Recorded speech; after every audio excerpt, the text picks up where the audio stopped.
ನಮಸ್ತೆ ಸ್ನೇಹಿತರೆ, ಇವತ್ತು ನಾನು ಈ ವೇದಗಿರಿಯ ಒಂದು ಬೆಟ್ಟದ ಮೇಲ್ಗಡೆ ಇದ್ದೀನಿ. ಈ ವೇದಗಿರಿಯ ಬೆಟ್ಟ ಮತ್ತು ಇಲ್ಲಿರುವಂಥ ಎಲ್ಲ ದೇವಸ್ಥಾನ, ಈ ದೇವಸ್ಥಾನವನ್ನು ಪ್ರಮುಖವಾಗಿ ವಿಜಯನಗರ ಕಾಲದಲ್ಲಿ ಇಲ್ಲಿ ಅಭಿವೃದ್ಧಿ ಮಾಡಲಾಗಿರುತ್ತೆ. ಲಕ್ಷ್ಮೀ ನರಸಿಂಹಸ್ವಾಮಿ ದೇವಸ್ಥಾನ ಇದು. ಈ ವೇದಗಿರಿಯ ಇನ್ನೊಂದು ಅಂದರೆ ಸುಮಾರು ಒಂದು 500-600 ವರ್ಷಗಳ ಕಾಲದ ಹಿಂದೆ ಇದ್ದಂತಹ ವಿಜಯನಗರ ಕಾಲದಲ್ಲಿ ಇದನ್ನೆಲ್ಲನೂ ಈ ಒಂದು ಸುವ್ಯವಸ್ಥಿತವಾಗಿ ಈ ಒಂದು ಕೆರೆಯನ್ನು ಇದ್ದಂತಹ ಬಹಳ ಹಿಂದೆಯೇ ಈ ಕೆರೆ ಇರುತ್ತೆ, ಅದನ್ನು ಅಭಿವೃದ್ಧಿಗೊಳಿಸ್ತಾರೆ. ಆ ಅಭಿವೃದ್ಧಿಗೊಳಿಸಿದಾಗ ಇಲ್ಲಿ ನೋಡಿ, ಇಲ್ಲೊಂದು ಅಣೆಕಟ್ಟು ಕಟ್ತಾರೆ, ಜಾಗದಲ್ಲಿ ಅಣೆಕಟ್ಟು ಕಟ್ತಾರೆ. ಈ ಅಚ್ಚುಕಟ್ಟು ಪ್ರದೇಶ ನೋಡಿ, ಅಚ್ಚುಕಟ್ಟು ಪ್ರದೇಶ ಸುಮಾರಿದೆ. ಇದರಲ್ಲಿ ಸುಮಾರು 2-2.5 ಸಾವಿರ ಎಕರೆ ಜಮೀನನ್ನು ಆವಾಗ ಕೃಷ್ಣದೇವರಾಯನ ಕಾಲದಲ್ಲಿ ನಮ್ಮ ನರಸೀಪುರದ ಹತ್ರ ಇರುವಂತಹ ವ್ಯಾಸರಾಜ ಮಠಕ್ಕೆ ಆವಾಗ ಬರ್ಕೊಟ್ಟಿರ್ತಾರೆ. ಅದೆಲ್ಲ ಇವಾಗಲೂ ಕೆಲವೆಲ್ಲ ದಾಖಲೆ ಇದೆಯಂತೆ. ಈಗ ಯಾರು ಅದನ್ನು ಅನುಭವಿಸ್ತಾ ಇದ್ದಾರೆ ಆ ಭೂಮಿ ಗೊತ್ತಿಲ್ಲ. ಇಲ್ಲಿ ನೋಡಿ, ನೀರನ್ನೆಲ್ಲ ತಾವು ಕಾಣ್ಬೋದು. ಹೆಚ್ಚಾದಂಥ ನೀರು ಈ ಅಣೆಕಟ್ಟಿನಲ್ಲಿ ತುಂಬಿ ಹೆಚ್ಚಾದಂಥ ನೀರನ್ನು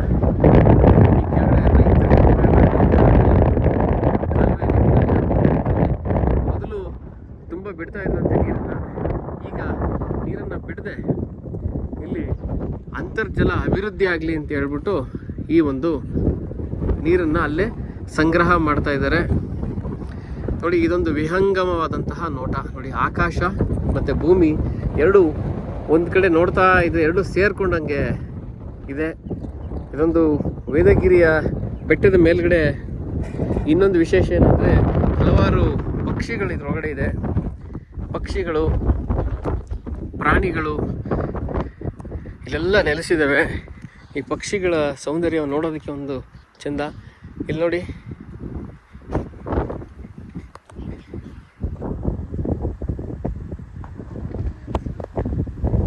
ಒಂದು ಕೆರೆ ಇದೆ ನೋಡಿ.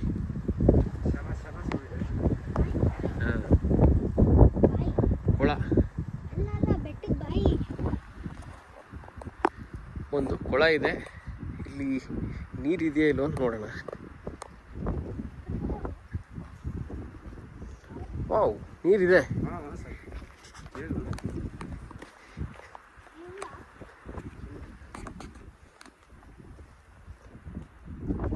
ಮೇಲ್ಗಡೆ ಕಲ್ಲಿನ ಕಟ್ಟಡ ಸಹ ಕಟ್ಟಿದ್ದಾರೆ.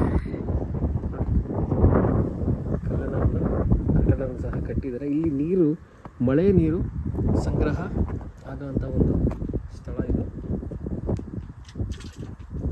ಕಪ್ಪೆಗಳಿದ್ದಾವೆ ನೋಡಿ, ಕಪ್ಪು ಬಣ್ಣದ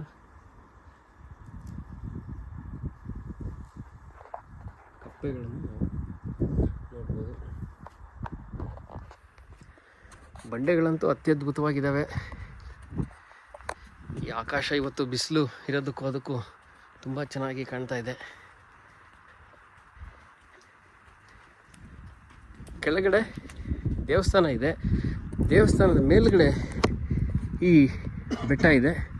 ಒಂದು ಬೆಟ್ಟ ಹತ್ತಿ ನಾವು ನೋಡಿ, ರಸ್ತೆ ಕಾಣ್ತಾ ಇದೆಯಲ್ಲ, ಆ ರಸ್ತೆಯಲ್ಲಿ ಬಂದು ಒಂದು ಬೆಟ್ಟವನ್ನು ಹತ್ತಿ, ಆ ಬೆಟ್ಟವನ್ನು ಹತ್ತಾದ ಮೇಲೆ ಇನ್ನೊಂದು ಬೆಟ್ಟದ ತುದಿಯಲ್ಲಿ ನಮ್ಮ ಲಕ್ಷ್ಮೀ ನರಸಿಂಹ ನೆಲೆಸಿರೋಂಥ ಸ್ಥಳ. ನೋಡಿ, ಪೊದೆಗಳ ಮಧ್ಯದಲ್ಲಿ ಬೆಳ್ಳಿ ಕಾಣ್ತಾ ಇದೆಯಲ್ಲ, ಅದೇನೇ ಲಕ್ಷ್ಮೀ ನರಸಿಂಹಸ್ವಾಮಿ ನೆಲೆಸಿರೋಂಥ ದೇವಸ್ಥಾನ. ಅಲ್ಲಿ ಮುಂದ್ಗಡೆ ಎಲ್ಲ ಸ್ವಲ್ಪ ಜಾಗ ಎಲ್ಲ ಮಾಡಿದ್ದಾರೆ, ನೀಟ್ ಮಾಡಿದ್ದಾರೆ. ಇದು ನೋಡಿ, ತುಂಬ ಸ್ಟೀಪ್ ಆಗಿರೋಂಥ ಸ್ಥಳ. ಈ ಸ್ಥಳದಲ್ಲಿ ನಾವು ಹತ್ಕೊಂಡು ಬರಬೇಕು. ಸ್ವಲ್ಪ ಭಯ ಕೂಡ ಆಗ್ತದೆ. ದೊಡ್ಡ ಶಿಲೆ ಎಷ್ಟು ದೊಡ್ಡದಾಗಿ ಕಾಣುತ್ತೆ ನಮಗೆ. ಆಕಾಶ ಅಂತಲೂ ಅದರ ಸೌಂದರ್ಯನ ಸಾಧ್ಯ, ಆ ರೀತಿ ಅತ್ಯದ್ಭುತವಾಗಿ ಕಾಣುತ್ತೆ. ಆಕಾಶ ಮತ್ತು ಭೂಮಿ ಎರಡು ಒಂದಾಗ ಒಂದು ಸ್ಥಳ ಥರ ಅಲ್ಲಿ ನೋಡಿ, ಕೆಲವು ಕಡೆ ಕಾಣುತ್ತೆ. ಇಲ್ಲಿ 2 ಬೆಟ್ಟಗಳಿದ್ದಾವೆ. ಆ ಕಡೆ ಒಂದು ಬೆಟ್ಟ, ಈ ಕಡೆ ಒಂದು ಬೆಟ್ಟ. ಈ ಬೆಟ್ಟದ ತಪ್ಪಲಿನಲ್ಲಿ ಈ ಒಂದು ಕೆರೆ ನಿರ್ಮಾಣ ಆಗಿದೆ. ಇದಕ್ಕೆ ವ್ಯಾಸ ಸಮುದ್ರಂ ಕೆರೆ ಅಂತ ಕರೀತಾರೆ.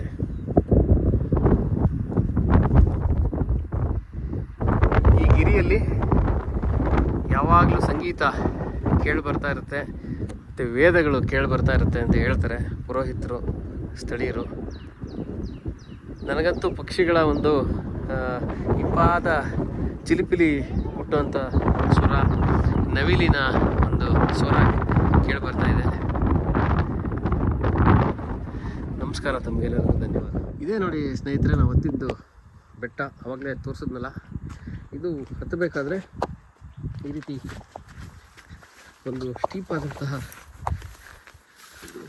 ಸ್ಥಳ ಇದೆ.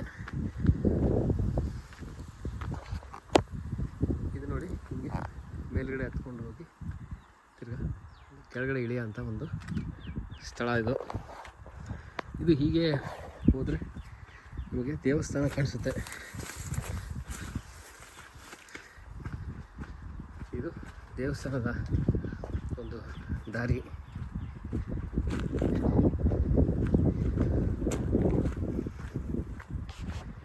ವೇದಗಿರಿಯ ಲಕ್ಷ್ಮೀ ವರಾಹ ನರಸಿಂಹ ಅಂತ. ಇಲ್ಲಿರೋಂಥದ್ದು ವರಾಹ ಅವತಾರದ ವಿಷ್ಣುವಿನ ರೂಪ.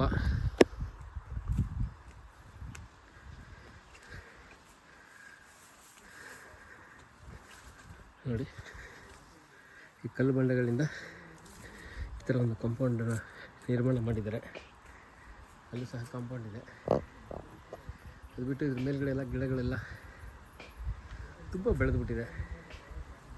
ದೇವಸ್ಥಾನದ ಸುತ್ತಮುತ್ತ ಬಹಳ ಹಳೆಯ, ಒಂದು ಸುಮಾರು 500 ವರ್ಷಗಳ ಹಿಂದೆ ಇರುವಂಥ ದೇವಸ್ಥಾನ ಇದು. ಇದು ಮುಂದೆ ಗರಡ್ಗಂಬ ಇದೆ. ಅಲ್ಲಿ ಸ್ವಲ್ಪ ಜಾಗ ಬಿಡಿ. ಆಂಜನೇಯ ವಿಗ್ರಹ. ಈ ಮೇಲ್ಗಡೆ ನಾವು ಹತ್ತಿದ್ವಲ್ಲ ಬೆಟ್ಟ, ಆ ಮೇಲ್ಗಡೆಯಿಂದ ಇಲ್ಲಿ ನೀರು ಸುರಿಯುತ್ತೆ. ಇಲ್ಲಿ ಈ ಕಡೆಯಿಂದ ಇಳಿಯೋಕ್ಕಾಗಲ್ಲ, ಪ್ರಪಾತ ಇದು. ಇದು ನೋಡಿ ಟೆಂಪಲ್ನ, ಈ ದೇವಸ್ಥಾನದ, ಇದೇ ದೇವಸ್ಥಾನ. ಈ ದೇವಸ್ಥಾನದ ಒಳಗಡೆ ನೋಡಿ ಪೂಜೆ ಆಗ್ತಾಯಿದೆ ವರಾಹ ಸ್ವಾಮಿಗಳಿಗೆ. ಇಲ್ಲಿ 2 ಮೂರ್ತಿ ಇದೆ. ಒಂದು ವ್ಯಾಸರಾಜ ಕಾಲದಲ್ಲಿ ಮಾಡಿರೋಂಥ ಒಂದು ಮೂರ್ತಿ, ಮತ್ತು ಈಗ ಇದು ಯಾವುದೋ ಕಾರಣಕ್ಕೆ ಅದನ್ನು ಪಕ್ಕಕ್ಕೆ ಇಟ್ಟಿದ್ದಾರೆ. ಇನ್ನೊಂದು ಹೊಸ ಮೂರ್ತಿಗೆ ಈಗ ಪೂಜೆಯನ್ನು ಮಾಡ್ತಾ ಇದ್ದಾರೆ. ಇವೆಲ್ಲ ವ್ಯಾಸರಾಜರ ಕಾಲದಲ್ಲಿ ಆಗಿರೋಂಥ ವ್ಯಾಸರಾಯರು ಮತ್ತು ಆಂಜನೇಯರು ಇರ್ತಾರೆ. ಇದೆಲ್ಲ ವಿಜಯನಗರ ಕಾಲದಲ್ಲಿ ಅಥವಾ ಅದಕ್ಕಿಂತನೂ ಹಿಂದೆ ಕಾಲದಲ್ಲಿ. ಇಲ್ಲಿ ಬಂದು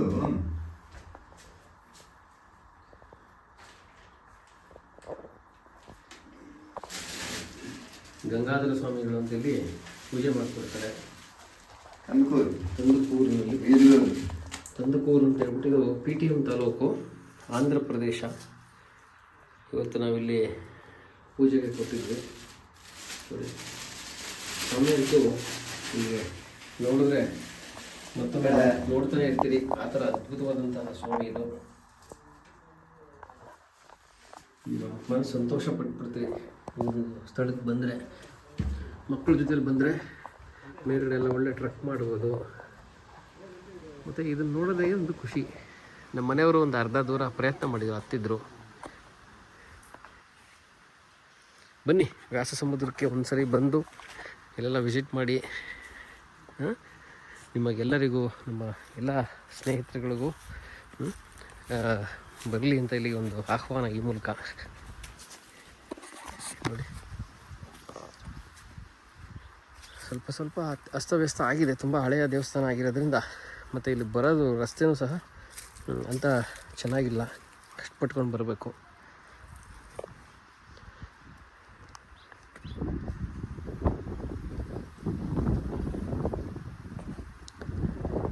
ಈಗ ನೋಡಿ, ಇವಾಗ ಒಂದು ಸ್ವಲ್ಪ ಚೆನ್ನಾಗಿ ಕಾಣುತ್ತೆ ದೇವಸ್ಥಾನ. ನಿಸರ್ಗದ ಮಧ್ಯದಲ್ಲಿರುವಂತಹ ಒಂದು ದೇವಸ್ಥಾನ.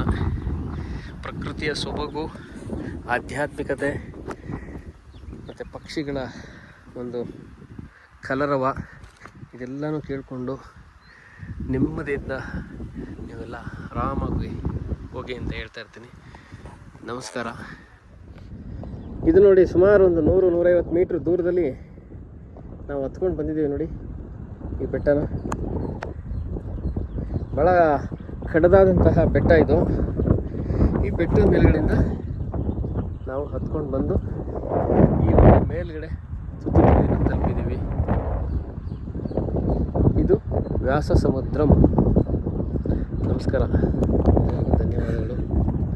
ತಾವು ಏನಾದರೂ ಈ ಕಡೆ ಬರೋದಿದ್ದರೆ ಕಂದಕೂರು ಅಂತ ಹೇಳ್ಬಿಟ್ಟು, ಆಂಧ್ರ ಪ್ರದೇಶ ಕಂದಕೂರಿಗೆ ಬಂದು ಅಲ್ಲಿ ವ್ಯಾಸ ಸಮುದ್ರ ರಸ್ತೆ.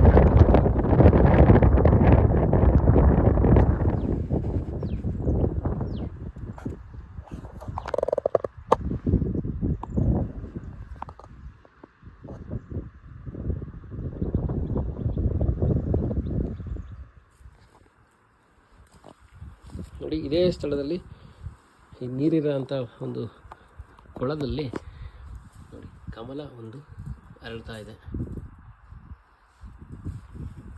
ಕಲ್ಲು ನೋಡಿ, ಅದೇ ಒಂಥರ ಕಲ್ಲು, ಇದೇ ಒಂಥರ ಕಲ್ಲು, ಸೌದು ಒಂದು ಸೇತುವೆ ರೀತಿಯಲ್ಲಿ ಆಗಿದೆ.